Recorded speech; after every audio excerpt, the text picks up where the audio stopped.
गंगोत्री, जैसा कि नाम से ही प्रतीत होता है, जहां पर मां गंगा अवतरित हुई, उस स्थान का नाम पड़ा गंगोत्री। यह वह पावन स्थान है जहां पर भागीरथ जी के हजारों वर्षों की तपस्या के बाद मां गंगा भागीरथी नाम से प्रकट हुई थी। उत्तराखंड के उत्तरकाशी जिले में स्थित गंगोत्री से पतित पावनी मां गंगा का उद्गम होता है, जो उत्तराखंड के 4 धामों में से एक है।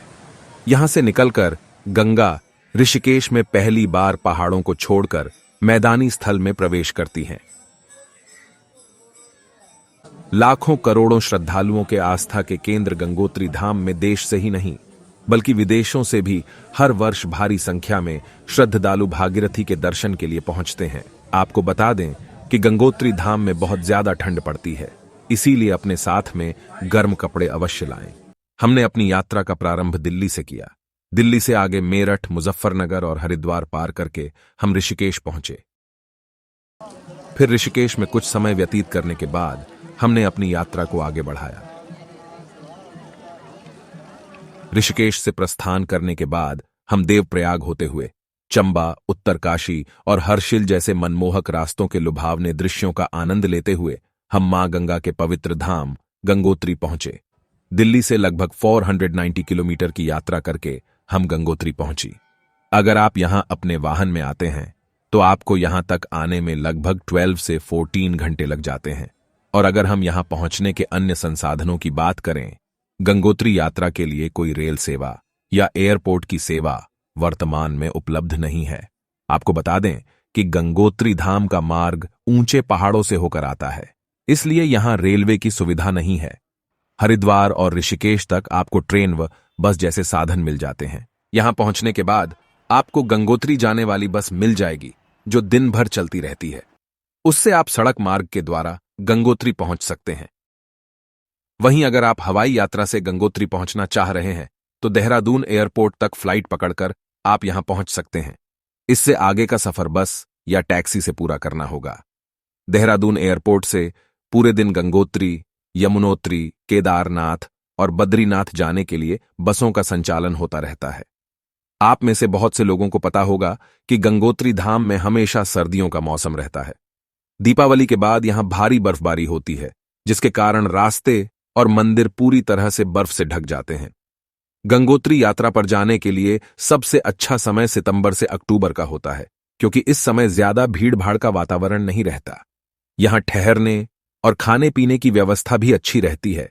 परंतु यदि आप मई-जून के महीने में जाते हैं तो आपको गंगोत्री दर्शन के लिए घंटों लाइन में लगना पड़ सकता है और साथ में होटल और खाने पीने की वस्तुएं 3 गुना तक महंगी हो जाती हैं। ध्यान देने योग्य बात यह है कि गंगोत्री में सर्दियों के मौसम में ज्यादा बर्फबारी के कारण मां गंगा की पूजा गंगोत्री मंदिर से 20 किलोमीटर दूर मुखबा नामक गांव में की जाती है। सदियों से चली आ रही परंपरा के अनुसार अप्रैल-मई के महीने में अक्षय तृतीया के दिन मां गंगा को डोली में बिठाकर मुखबा गांव से बड़े धूमधाम से गंगोत्री लाया जाता है। पौराणिक कथाओं के अनुसार इसी दिन भागीरथ मां गंगा को धरती पर लाए थे। गंगोत्री मंदिर हर साल अक्षय तृतीया यानी अप्रैल-मई के मध्य खोला जाता है, जो अगले 6 महीने तक दर्शन के लिए खुला रहता है।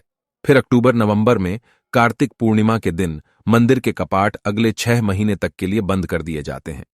हर्षिल से 5 किलोमीटर आगे जाने पर मुखब्बा गांव पड़ता है, जहां गंगोत्री मंदिर के कपाट बंद होने के बाद मां गंगा की शीतकालीन पूजा अर्चना की जाती है। सर्दियों में गंगोत्री, यमुनोत्री, बद्रीनाथ और केदारनाथ यानी उत्तराखंड के 4 धाम को 6 माह के लिए बंद कर दिया जाता है। इसका कारण यह है कि ज्यादा बर्फबारी के कारण मंदिर के रास्ते बर्फ से ढक जाते हैं। गंगोत्री धाम में श्रद्धालुओं को रुकने के लिए हर्षिल नामक एक जगह है, जो गंगोत्री मंदिर से 25 किलोमीटर पहले पड़ती है। यहां की अलौकिक सुंदरता और चारों ओर के ऊंचे ऊंचे पहाड़ देखकर आपका मन यहां से जाने को नहीं करेगा। यहां अच्छे होटल व रेस्टोरेंट मिल जाएंगे, जो 500 से लेकर 5000 तक एक रात का किराया लेते हैं। आप अपनी जेब के अनुसार इसे बुक कर सकते हैं। इसके अतिरिक्त बहुत सारे होटल और धर्मशालाएं गंगोत्री में भी बने हुए हैं, आप इन्हें भी बुक कर सकते हैं। गंगोत्री पहुंचने के बाद सबसे पहले श्रद्धालु मुख्य मंदिर के बगल से भागीरथी नदी बहती है, वहां स्नान करते हैं। फिर मां भागीरथी के दर्शन कर वे अपने आप को बहुत भाग्यशाली अनुभव करने लगते हैं। मंदिर के पास ही भागीरथी शिला स्थापित है। इसके बारे में कहा जाता है कि भागीरथ ने अपने पूर्वजों के उद्धार के लिए इसी शिला पर बैठकर मां गंगा की तपस्या की थी। इससे प्रसन्न होकर मां गंगा धरती पर प्रकट हुई थीं। यही कारण है कि यात्री यहां अपने पूर्वजों का तर्पण व पिंडदान करके अपने पितरों को तृप्त करते हैं। जब आप गंगोत्री यात्रा के लिए निकलें तो मार्ग में पड़ने वाले प्रमुख पर्यटन स्थलों जैसे सूर्यकुंड, गंगनानी, हर्षिल घाटी, मुखबा गांव और भैरव घाटी घूम सकते हैं।